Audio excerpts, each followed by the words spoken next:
2018년 제1회 전기자기학 기출문제 해설을 시작하겠습니다. 여러분, 전기자기학에서는 공식이 중요하죠. 그래서 기출문제에서 나오는 공식 암기하고 그 공식 가지고 해결할 수 있는 간단한 문제들 해결해 가면서 진행해 보도록 하겠습니다. 자, 시작하겠습니다. 1번, 평면도체 표면에서 R메타의 거리에 점전하 Q 쿨롱이 있을 때 이 전하를 무한 원까지 운반하는 데 필요한 1은 몇 줄인가? 1을 물어봤습니다. 그리고 보기를 보면 공식을 찾아라, 뭐 이런 내용의 문제죠. 자, 우선 1을 구하는 공식은 이 작용하는 힘의 거리를 곱하면 1을 구할 수 있습니다. 그럼 문제에서 준 상황에서의 이 힘을 구해볼까요? 자, 문제를 그림으로 좀 표현하면 이 평면 도체, 얘가 평면 도체입니다. 이 평면 도체에서 R메타 떨어진 거리에 점전하 Q 쿨롱이 있다고 합니다. 이때 작용하는 힘은, 자, 이 그림 보시면 아시겠지만 전기 영상법에 의한 영상력을 구하라는 문제죠. 우선 힘을 구하는 공식, 쿨롱의 법칙을 이용하죠. 쿨롱의 법칙, F는 4파이 입시론 제로 R의 제곱 분의 Q1, Q2로 나타내어집니다. 근데 문제에서는 점전하 하나만 줬잖아요. 근데 힘을 구할 때 점전하 두 개가 있어야 되는데 하나만 줬습니다. 그래서 이때는 이 평면도체 반대 방향으로 이 Q 쿨롱이 떨어진 거리만큼 이 Q 쿨롱과 크기가 같고 부호가 반대인 전하를 하나 이렇게 놓습니다. 가상으로 놓는 거예요. 이때 이 전하 이름을 영상 전하라고 합니다. 자, 이렇게 Q 쿨롱을 하나 두면 점전하가 두 개가 됐죠. 그래서 이 공식에 이 상황을 대입해 보면, 자, 4파이의 입시론 제로 거리가 2배가 됐죠. 그래서 여기다가 이 R을 집어넣고요. 제곱 분의 Q1, Q2인데 두 개의 점전하의 크기가 같다고 했죠. 그래서 마이너스 Q의 제곱으로 넣을 수가 있는 거예요. 그래서 이 식을 정리해 보면 이 2R의 제곱은 4R의 제곱이 되겠죠. 4R의 제곱. 그래서 4R의 제곱을 넣고 정리를 하면 4 곱하기 4는 16파이 입시론 제로 R의 제곱이 될 겁니다. 그리고 이거 분의 마이너스 Q의 제곱이 이때 영상력, 즉 이 평면 도체와 이 점전하 사이에 작용하는 힘을 나타내는 공식입니다. 그런데 이 마이너스는 힘을 나타낼 때는 방향을 나타내거든요. 그래서 크기를 구할 때는 이 마이너스는 무시해줘도 됩니다. 그래서 힘의 크기를 구할 때는 16파이 입시론 제로 R의 제곱분의 Q 제곱, 이렇게 나타내어질 수 있는 겁니다. 단위는 뉴턴이 되겠죠. 그럼 문제에서 물어보는 1을 구하기 위해서는 여기다가 거리를 곱해줘야 돼요. 자, 여기까지 우리가 힘을 구했죠. 이 힘에다가 거리 R을 곱하면 얘랑 제곱이랑 이렇게 약분이 돼서 16파이 입시론 제로 R의 제곱 Q 제곱이 1이 되는 겁니다. 그래서 답은 3번이 되겠네요. 이 문제는 제가 이렇게 유도하는 이런 내용을 몰라도 이 공식을 암기함으로써 답을 찾아낼 수 있는 그런 문제죠. 자, 그래서 이 문제는 제가 이렇게 설명드린 게 이해가 되지 않는다 하시는 분은 무한평면도체 표면에서의 점전하 Q가 무한 원까지 운반하는 데 필요한 1은 16파이 입시론 제로 R의 제곱 Q 제곱 줄이라는 거 암기하고 넘어가시면 됩니다. 그래서 1번의 답은 3번입니다. 자, 다음 문제 가도록 하겠습니다. 2번, 역자성체에서 비투자율은 어느 값을 갖는가? 역자성체에서 비투자율은 1보다 작은 값을 갖습니다. 그래서 답은 2번이 되고요. 여기서 추가해서 더 암기해야 될 것은 강자성체, 강자성체에서의 비투자율은 1보다 엄청 큰 값을 갖고요.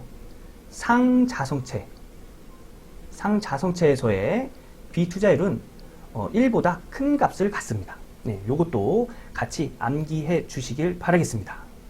2번의 답은 1번입니다. 자, 다음 문제 가겠습니다.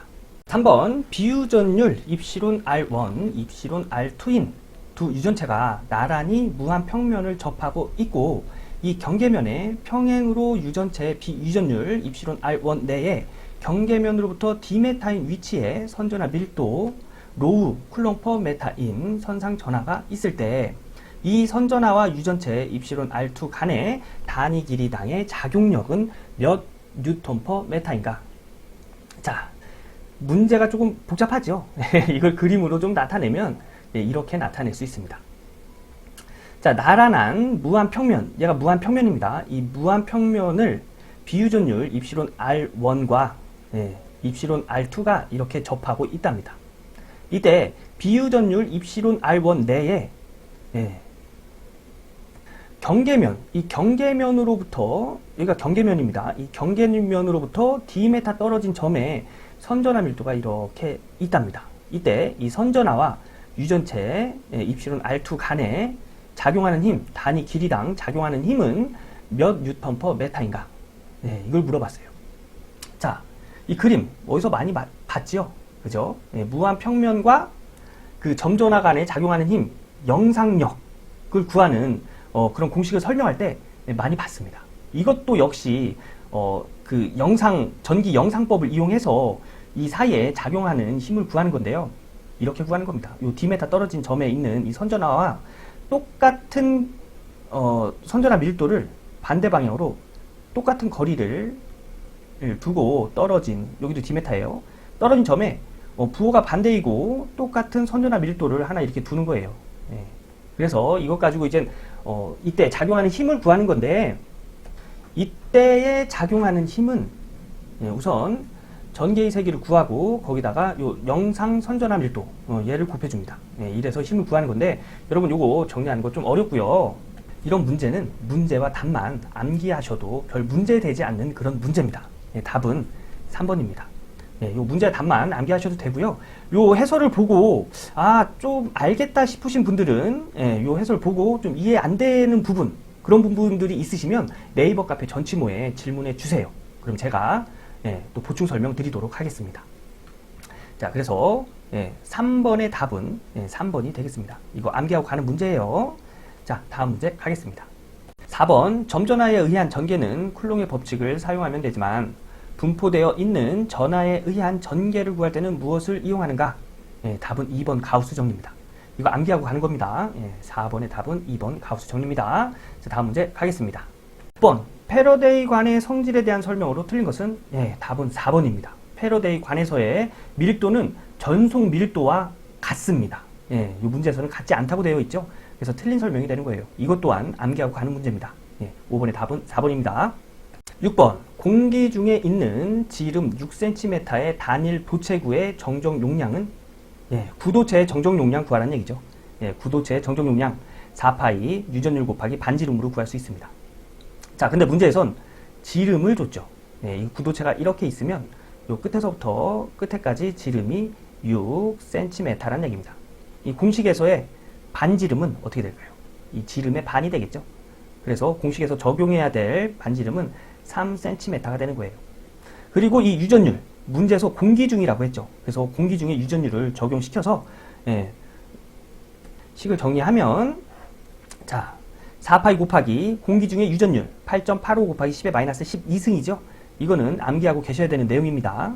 그리고 반지름은 지름의 반이기 때문에 2분의 6 곱하기 센티메타를 기본 단위 메타로 바꿀 때는 10의 마이너스 2승을 곱해줘야 되죠. 그래서 10의 마이너스 2승을 이렇게 곱해준 겁니다. 그래서 얘를 공학용 계산기에다 놓고 때려서 답을 찾으면 3.34 곱하기 10의 마이너스 12승 파라드가 되는 걸 알 수 있어요. 문제에서는 피코 파라드를 물어봤죠. 그래서 10의 마이너스 12승을 지우고 단위에 피코를 넣어주면 3.34 피코 파라드가 되는 것을 알 수 있습니다. 그래서 6번의 답은 3번 3.34 피코 파라드가 되겠네요. 그래서 6번은 굉장히 기본적인 계산 문제죠. 이 문제를 풀기 위해선 구도체의 정적 용량 4파이 입시론 곱하기 반지름, 이거 꼭 암기하고 계셔야겠죠. 이거 암기하고 다음 문제 넘어가도록 하겠습니다. 이거 직접 풀어보셔야 됩니다. 자, 다음 문제 가겠습니다. 7번, 유전율이 입시론 1, 입시론 2, 파라드 퍼 메타인 유전체 경계면의 단위 면적당 작용하는 힘은 몇 뉴턴 퍼 메타 제곱인가? 단, 전개가 경계면의 수직인 경우이며 두 유전체의 전속 밀도 D1, D2는 같다. 자, 이 문제 보면은 공식을 찾아라. 이런 문제죠. 예전에 답 찾는 방법 알려드렸습니다. 그죠? 우선 서로 다른 유전체의 경계면에 작용하는 힘은 공식이 이렇게 돼요. 2분의 1 입시론 2 분의 1 마이너스 입실온 1 분의 1 곱하기 D의 제곱. 그리고 또 문제에서 전속 밀도가 아닌 전개로 줬을 때는 2분의 1 입실온 1 마이너스 입실온 2 곱하기 전개의 세기의 제곱이 됩니다. 자, 그 공식 외우는 거는 전속 밀도 D가 나왔을 땐 가로 안이 분수가 되고요. 입실온 2가 먼저 나와요. 그리고 전개의 세기를 줄 때는 그냥 입실온 1에다가 입실온 2를 빼줍니다. 이때 조건이 한 가지가 더 붙어야 돼요, 사실은. 뭐냐면 입실온 1이 입실온 2보다 크다. 이 조건이 붙어야 되는데 이 조건을 주지 않았을 때는 그냥 기본적으로 이런 조건이 된다. 이렇게 생각하시면 됩니다. 그래서 7번의 답은 4번이 되겠네요. 자, 서로 다른 유전체 경계면에 단위 면적당 작용하는 힘 구하는 공식, 이거 두 개 꼭 암기를 해 두셔야 됩니다. 이 문제는 그냥 공식을 찾아라, 이런 식의 문제가 많이 나오니까 여러분 이 공식은 꼭 암기를 해 두셔야 됩니다. 자, 다음 문제 가겠습니다. 8번 진공 중에 균일하게 대전된 반지름 A메타인 선전화 밀도 람다 L 쿨롱 퍼 메타에 원한이 있을 때 그 중심으로부터 중심 축상 X메타의 거리에 있는 점의 전개의 세기는 몇 볼트 퍼 메타인가? 자, 보기를 보니까 이것도 공식을 찾아라, 이런 문제죠. 자, 문제를 그림으로 좀 설명을 드리면 이런 내용입니다. 자, 진공 중에 균일하게 대전된 반지름이 A메타인 이 선전화 밀도 람다 L에 원환이 있다. 이런 원이 있다는 얘기예요. 이 원에 이 선전화 밀도가 람다란 얘기입니다. 이 람다의 중심에서 X만큼 떨어진 이 점의 전개의 세기를 구해라. 이런 내용인데 이 전개의 세기를 구하는 식은 1번에 있습니다. 그래서 8번의 답은 1번이 되겠습니다. 요거 공식 암기하고 가는 그런 문제입니다. 8번은 1번입니다.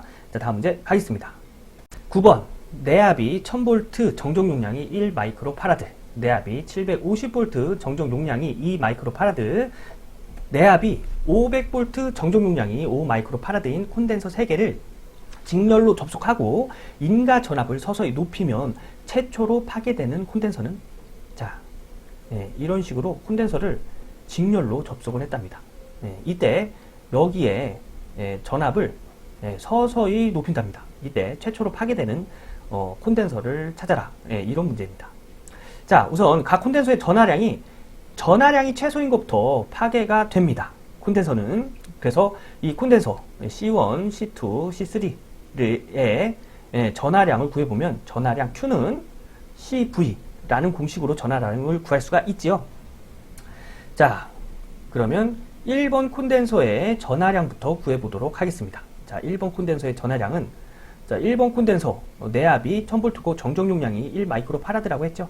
그래서 내압이 1000V고 정정 용량이 1 마이크로파라드인 콘덴서의 전하량은 1000 마이크로 쿨롱이 됩니다. 그리고 2번 콘덴서의 전하량을 구하면 2번 콘덴서의 정정 용량 2 마이크로파라드 곱하기 내압 750V를 곱하면 1500 마이크로 쿨롱이 되고요.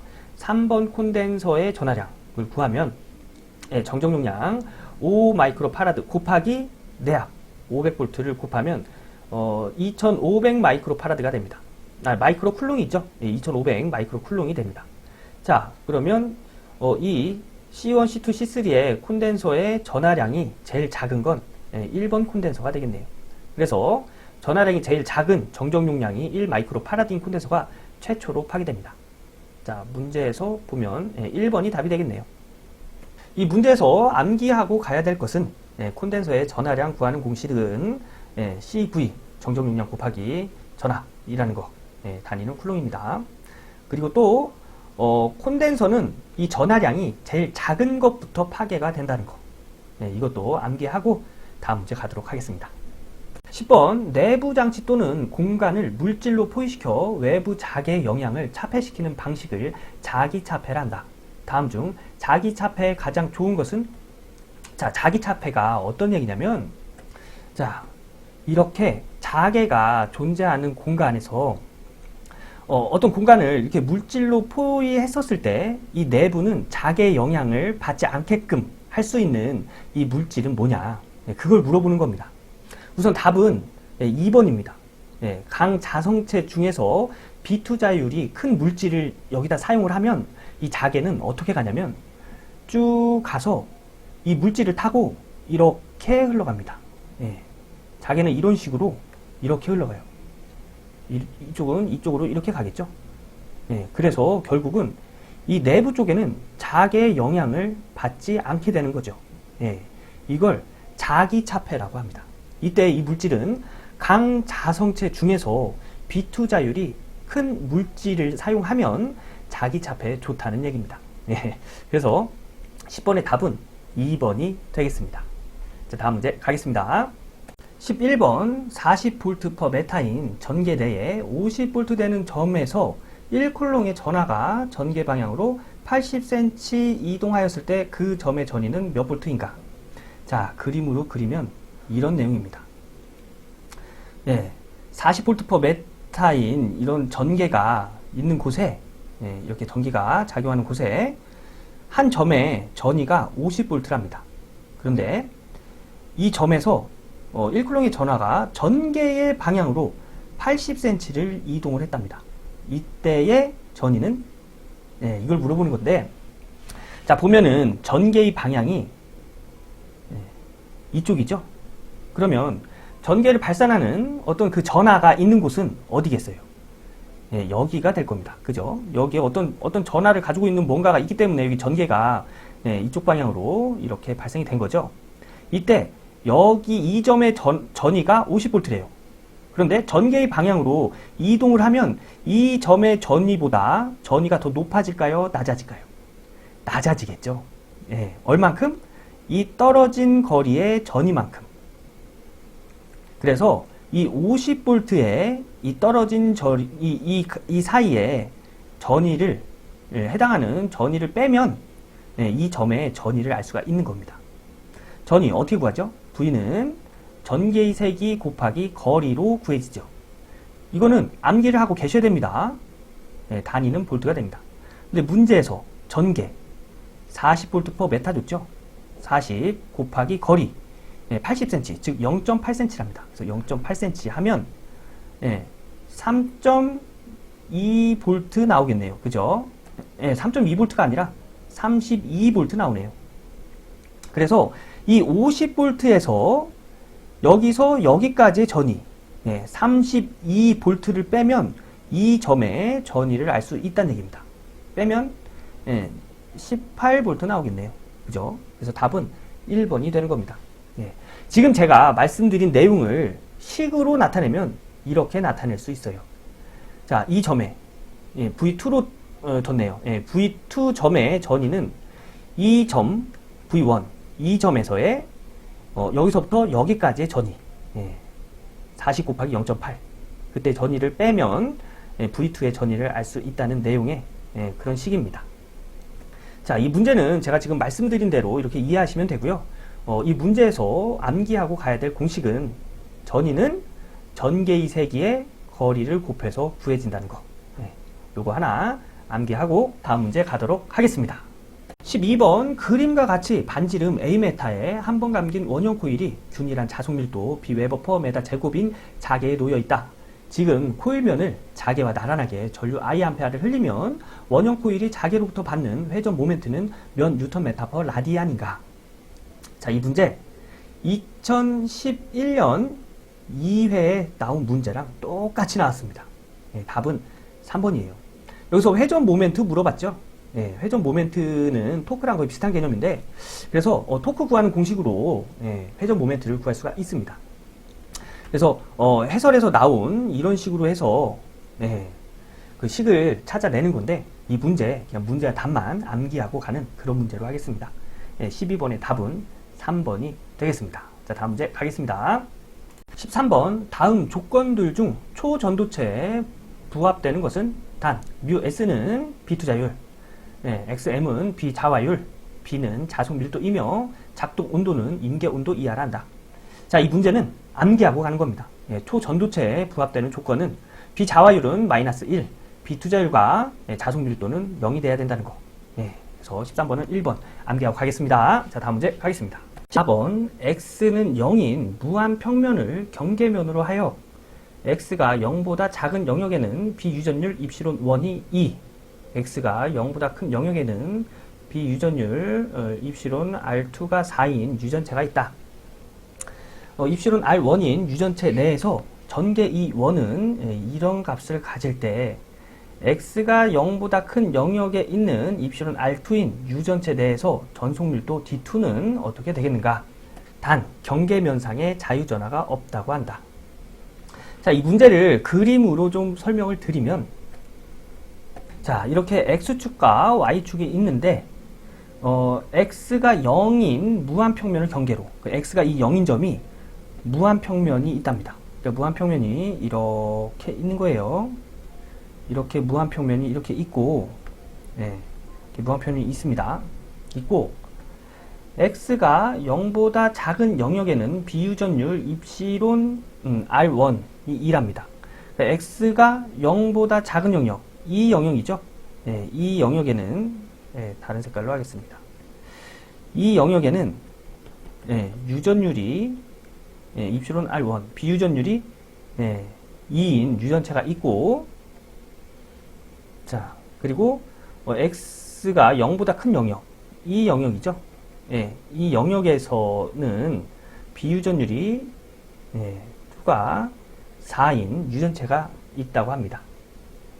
이때 유전체 내 전개가 이런 식으로 될 때 x가 0보다 큰 영역, 이 영역, 이쪽 영역이죠. 이쪽 영역에서의 전속 밀도를 구해라.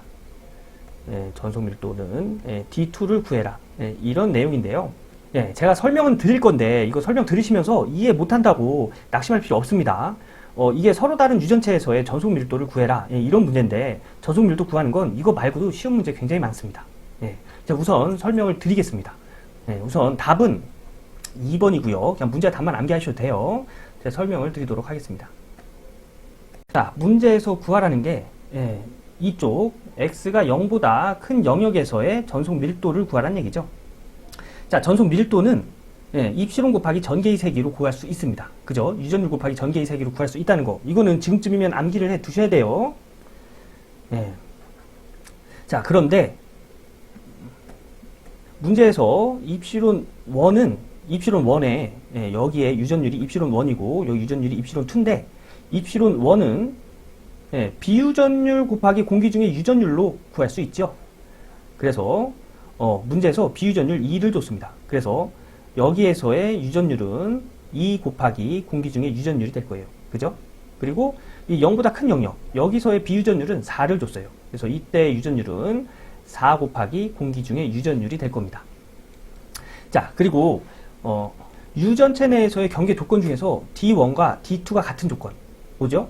이 경계면의 수직 성분은 D1과 D2가 같죠? 그래서 수직 성분이 되려면 D1, D2는 이 X방향으로 이렇게 들어가야 됩니다. 그죠? 이 무한평면과 수직으로 돼야 되기 때문에. 그래서 D1, D2의 X성분만 가지고 이야기를 하면 D1, D2는 같게 됩니다. 그죠? 그래서 즉 입시론 1과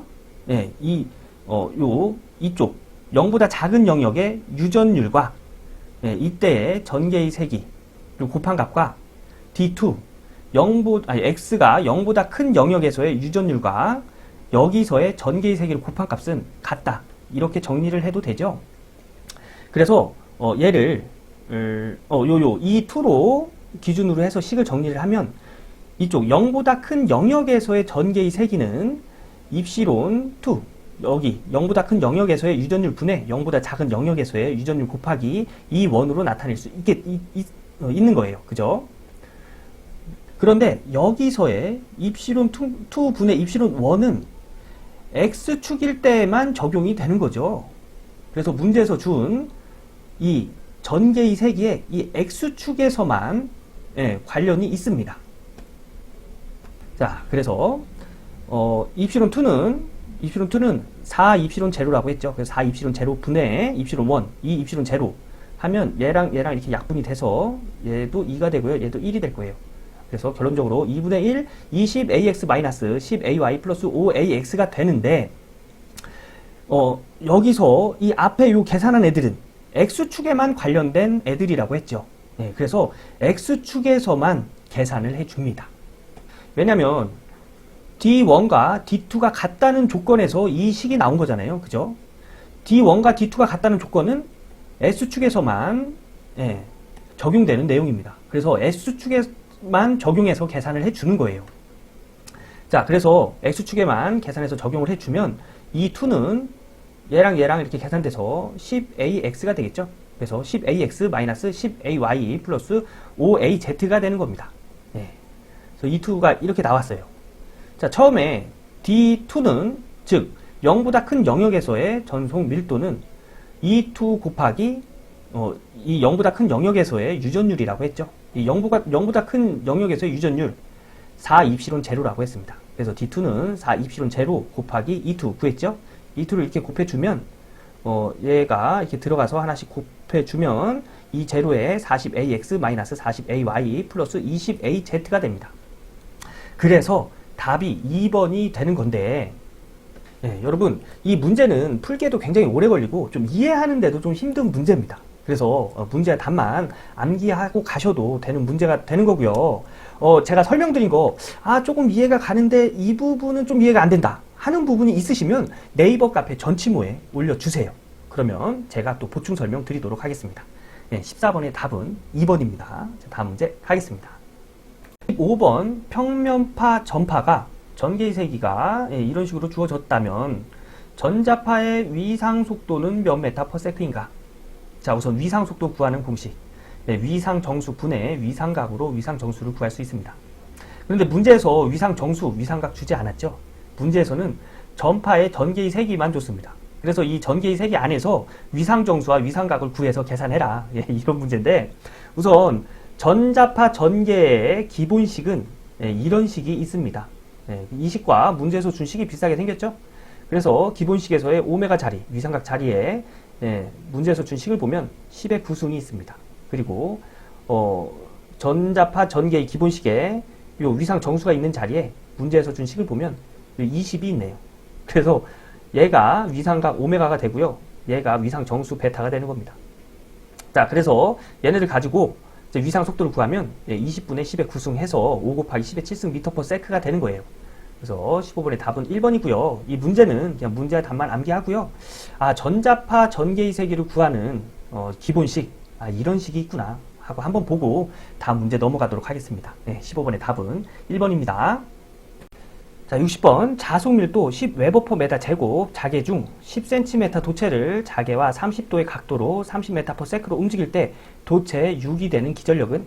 자, 문제를 보면 자속밀도 줬죠. 그리고 길이 줬습니다. 그리고 자계와의 각도 줬어요. 그리고 속도 줬습니다. 이때 유기기전력 구하는 공식 뭐가 있을까요? 플레밍의 오른손 법칙의 유기기전력 구하는 공식 BLV 사인 세타가 있겠죠. 이 공식으로 답을 찾을 수 있습니다. 우선 자속밀도 10웨버/메다 제곱 줬죠. 그리고 길이 10cm 줬습니다. 10cm는 기본 단위 메다로 고치면 10 곱하기 10의 마이너스 2승이 되겠죠. 그리고 속도 30m/s 줬고요. 그리고 사인 세타 30도 줬습니다. 그래서 이것들을 문제에다가 다 대입해서 풀어보면 자속밀도 10 곱하기 길이 10 곱하기 10의 마이너스 2승 그리고 속도 30m/s 그 다음에 사인 각도 30도 줬습니다. 그래서 얘 공학용 계산기에다 넣고 계산하면 15V가 되는 걸 알 수 있습니다. 그래서 유기기전력은 15V 1번이 답이 되겠네요. 자, 이 문제는 식만 알고 있으면 간단하게 해결되는 그런 문제입니다. 그죠? 이 문제 꼭 암기하고 본인이 꼭 풀어보셔야 됩니다. 이 공식, 플레밍의 오른손 법칙에 의해서 유기기전력을 구하는 공식, 이거 꼭 암기하셔야 돼요. 자, 다음 문제 가도록 하겠습니다. 17번 그림과 같이 단면적 S는 10cm 제곱, 자로의 길이 L은 20πcm, B 투자율은 1000인 철심에 1번 코일과 2번 코일이 100인 두 코일을 감았다. 두 코일 사이에 상호 인덕턴스는 몇 미리헨리인가? 상호 인덕턴스를 구하라는 얘기입니다. 상호 인덕턴스는 구하는 공식이 굉장히 많죠. 상호 인덕턴스 M은 이렇게도 구합니다. 요 1번 코일에 흐르는 전류가 만든 자속이 2번 코일에 지나가면서 만들어진 인덕턴스가 상호 인덕턴스고요. 또 이렇게도 나타낼 수 있어요. 2번 코일에 흐르는 전류가 만든 2번 코일의 자속이 1번 코일을 지나면서 만들어낸 인덕턴스, 상호 인덕턴스라고 합니다. 그래서 식이 이렇게도 되고요. L1, Li는 N인, N파이, 이런 식으로도 이제 나타낼 수 있는데, 자, 요, I1분의 파이1는 얘가 이쪽으로 넘어가고, 얘가 이쪽으로 넘어가면, 1번 코일분의 1번 인덕턴스는 I1분의 파이1이 되겠죠. 그래서 얘를 이렇게 바꿔줄 수 있습니다. 1번 코일 분의 2번 코일 곱하기 1번 인덕턴스. 이런 식으로도 또 구할 수가 있어요. 그리고 또 환상 솔레노이드에서의 인덕턴스 구하는 방법. 요 인덕턴스. 길이 분의 뮤 S N의 제곱이란 공식이 있죠. 그래서 얘를 여기다가 이렇게 대입을 하면 이 공식이 되는 걸 알 수 있습니다. 자, 이때 코일은 1번 코일이겠죠? 그래서 계산하면 이 공식이 됩니다. 그래서 이 공식을 이용을 해서 식을 풀어보면, 우선, 요 투자율은 공기 중의 투자율 곱하기 비투자율이죠? 그래서 공기 중의 투자율 4파이 곱하기 10의 마이너스 7승. 이것도 암기를 하고 계셔야 되는 내용입니다. 문제에서 비투자율 1000헨리 퍼 메타 줬죠. 그리고 면적 S, 10cm 제곱 줬습니다. 센티메타 제곱은 기본 단위 메타 제곱, 메타 제곱이 들어가야 됩니다. 메타 제곱으로 바꾸면 10 곱하기 10의 마이너스 4승 메타 제곱이 되죠. 그래서 면적은 10 곱하기 10의 마이너스 4승이 되고요. 1번 코일과 2번 코일의 횟수는 100회가 되고요. 길이는 20파이 센티메타이기 때문에 길이에서는 센티메타가 기본 단위 메타로 되기 위해선 10의 마이너스 2승을 곱해주면 되죠. 그래서 얘네들을 이 공식에다가 다 넣어서 적용을 해서 계산기 때려주면 4파이 곱하기 10의 마이너스 7승 곱하기 비투자율 1000 곱하기 면적 10 곱하기 10의 마이너스 4승 곱하기 권횟수 1번 권횟수 2번 권횟수 그래서 100 곱하기 100 나누기 길이 20파이 곱하기 10의 마이너스 2승 해주면 20 곱하기 10의 마이너스 3승 헨리가 되는 걸 알 수 있습니다. 근데 문제에서 미리 헨리 단위를 구했죠. 그래서 10의 마이너스 3승 지워주고 단위에 미리 넣어주면 20미리 헨리가 되는 걸 알 수 있습니다. 그래서 17번의 답은 4번이 되겠습니다. 자, 17번에서는 상호 인덕턴스를 구하는 문제였는데요. 제가 처음에 이렇게 말씀드렸듯이 상호 인덕턴스를 구하는 방법은 여러 가지가 있습니다. 그런데 이 구하는 방법을 사용했던 이 공식을 한 번에 암기하시려면 힘드세요. 그래서 이런 문제가 나왔을 때 문제를 해결하는 그 공식을 그때마다 하나씩 암기해 두시는 게 아마 공부하시기 좀 편하실 겁니다. 그래서 이번 문제에서는 이 공식으로 해결을 했죠. 그래서 이 공식 암기해 두시고요. 제가 처음에 이렇게 유도했던 이런 식들은 그냥 이렇게 해서 이렇게 식이 되는구나 이렇게만 그냥 암기하시지 마시고 그냥 이런 식도 있구나 이렇게 생각하시고 편하게 넘어가 주시면 되겠습니다. 또 상호 인덕턴스 관련된 문제 나오면 또 거기에 관련된 문제를 해결할 수 있는 공식을 제가 또 보여드릴 거니까요. 그때 가서 하나하나씩 암기하시면 되겠습니다. 그래서 17번의 답은 4번입니다. 이 문제도 직접 한번 스스로 해결해 보셔야 됩니다. 자, 다음 문제 가겠습니다. 8번 1마이크로 암페어의 전류가 흐르고 있을 때 1초 동안 통과하는 전자 수는 약 몇 개인가? 단, 전자 한 개의 전하는 1.602 곱하기 10의 마이너스 19승 쿨롱이다. 자, 이 문제는 친절하게도 전자 한 개의 전하량을 줬습니다. 자, 이 문제는 어떻게 푸냐면 우선 전류는 전체 전하량 분의 시간으로 구할 수가 있습니다. 여기서 전체 전하량은 한 개의 전하량 분의 그 전하의 개수로 전체 전하량을 구할 수가 있어요. 이 문제에서 물어보는 건 이 개수를 물어보는 거거든요. 그래서 이 개수를 기준으로 해서 식을 정리하면 요 한 개의 전하량 넘어가야겠죠. 그래서 요 i에 전류 i에 나눠준 형태로 이렇게 넘어가고요. 그 다음에 요 시간 넘어가야겠죠. 넘어가면 나눠준 형태이기 때문에 넘어가면 이 전류에 곱해져야 될 겁니다. 그래서 이런 식을 유도해낼 수가 있는 거예요. 자, 문제에서 전류값 줬죠. 1 마이크로 암페어. 그래서 1 곱하기 10의 마이너스 6승 곱하기 시간은 1초 동안이라고 했습니다. 그래서 곱하기 1. 그리고 전자 한 개의 전하량 1.602 곱하기 10의 마이너스 19승 문제에서 줬죠. 그래서 얘를 고학용 계산기에다 넣고 계산하면 이때의 전자의 개수는 6.24 곱하기 10의 12개라는 걸 알 수 있습니다. 그래서 답은 3번이 되겠습니다. 자, 이 문제에서 하나 알아가야 될 건 전류는 전체 전하량을 시간으로 나눈 값이라는 거. 그래서 전류의 단위가 암페아잖아요. 이 암페아와 같은 단위는 전체 전하량을 시간으로 나눈 쿨롱 퍼 세크와도 같다는 거. 요거 하나 참고로 알아가겠습니다. 18번의 답은 3번이고요. 이거 직접 해보셔야 됩니다. 자, 다음 문제 가겠습니다. 19번 균일하게 원형 단면을 흐르는 전류 I암페아에 의한 반지름 A메타, 길이 L메타, 비투자율이 µS인 원통도체의 내부 인덕턴스는 몇 헨리니까?